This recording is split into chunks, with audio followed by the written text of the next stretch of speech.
এই তীব্র গরমে শরীরকে ঠান্ডা করার জন্য আমরা অনেকেই কোল্ড ড্রিঙ্কস খেয়ে থাকি। বিশেষ করে আমাদের সবচেয়ে পছন্দের কোল্ড ড্রিঙ্কসগুলোর মধ্যে রয়েছে কোকা কোলা, পেপসি ইত্যাদি।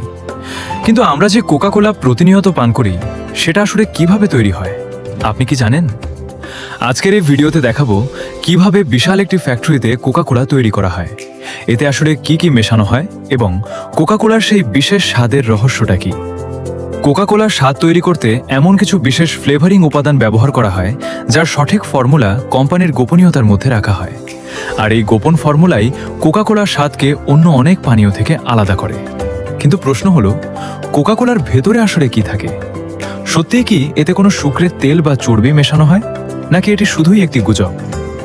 কিভাবে পানি পরিশোধন করা হয়, কিভাবে সিরাপ তৈরি হয়, কখন এর বিশেষ ফ্লেভার মেশানো হয়, কিভাবে কার্বন ডাই অক্সাইড যোগ করে তৈরি করা হয় সেই পরিচিত ফিজি স্বাদ, আর কিভাবে কয়েক সেকেন্ডের মধ্যে শত শত বোতলে কোকা কোলা ভরে প্যাকেট করা হয়, আজকের ভিডিওতে দেখাবো শুরু থেকে শেষ পর্যন্ত পুরো প্রক্রিয়া।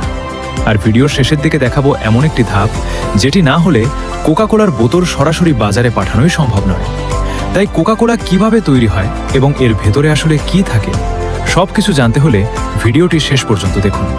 আর আপনি যদি আমার চ্যানেলে নতুন হয়ে থাকেন তাহলে ভিডিওতে একটি লাইক দিয়ে চ্যানেলটি সাবস্ক্রাইব করে রাখুন। চলুন এবার শুরু করা যাক কোকা কোলা তৈরির সম্পূর্ণ প্রক্রিয়া। Every process begins with quality. Modern facilities ensure precise handling. Advanced systems extract essential resources, resulting in pure and refined yields.